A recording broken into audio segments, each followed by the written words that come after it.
Jericho Rosales at Janine Gutierrez agaw pansin muli sa Lavender Fields Grand Launch.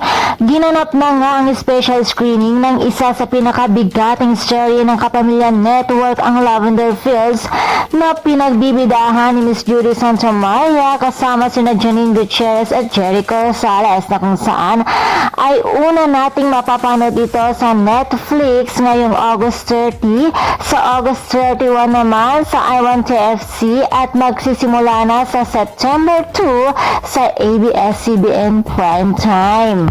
Hindi naman maiwasang kiligin ng mga Ekonin fans sa tuwing nakikita magkasama sina Eko at Janine, at talaga namang hindi na sila makapaghintay na makilala ang karakter ni na Janine at Eko na sina Iris at Teron.